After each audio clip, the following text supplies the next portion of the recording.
नमस्कार, स्वागत है आपका GNE न्यूज में। मैं हूं आपके साथ शालिनी। आइए बढ़ते हैं आज की बड़ी खबर की ओर। दिल्ली में 160 झीलों को पुनर्जीवित करने के लिए 100 करोड़ रुपए मंजूर। प्रदूषण नियंत्रण की दिशा में बड़ा कदम।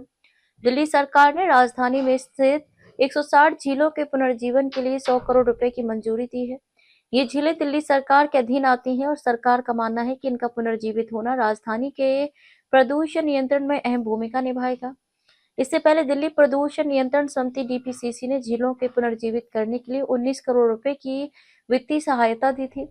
दिल्ली में कुल 1000 जलाशय यानी कि झीलें हैं, जिनमें से 160 झीलें दिल्ली सरकार के नियंत्रण में हैं। इन झीलों के पुनर्जीवित होने से न केवल पर्यावरणीय संकट कम होगा, बल्कि पानी के भंडारण की क्षमता भी बढ़ेगी, जो कि दिल्ली जैसे जल संकट से जूझते शहर के लिए महत्वपूर्ण है। सरकार इस परियोजना के तहत DPCC, Delhi pollution control committee और DPA, दिल्ली पार्क्स अथॉरिटी से समन्वय करके इस योजना को लागू करेगी। सरकार का मानना है कि यदि इन झीलों को बहाल किया जाता है तो वे न केवल जल स्रोत के रूप में काम करेंगी, बल्कि प्रदूषण को कम करने में भी मददगार साबित होंगे। प्रदूषण नियंत्रण के लिए एक स्थायी समाधान के रूप में इन झीलों का पुनर्जीवित किया जाना शहर की स्वास्थ्य और पर्यावरणीय स्थिति को सुधारने में सहायक होगा।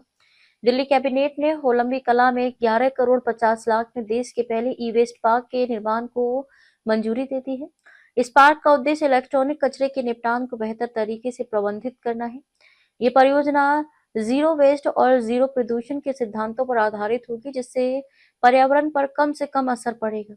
ये पार्क पूरे देश में पहला आधुनिक ई-वेस्ट पार्क होगा, जिसमें पानी और हवा को प्रदूषित होने से बचाया जाएगा।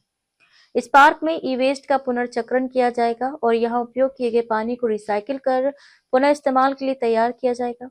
ये परियोजना लंबे समय से अटकी हुई थी, लेकिन अब दिल्ली सरकार ने इसे हरी झंडी दे दी है। इस पार्क में टेंडर जल्द जारी किए जाएंगे और ये दिल्ली के पर्यावरण संरक्षण में अहम योगदान देगा। खबरों में अब तक के लिए बस इतना ही। फिर होगी आपसे मुलाकात, तब तक के लिए नमस्कार और देखते रहिए GNE न्यूज।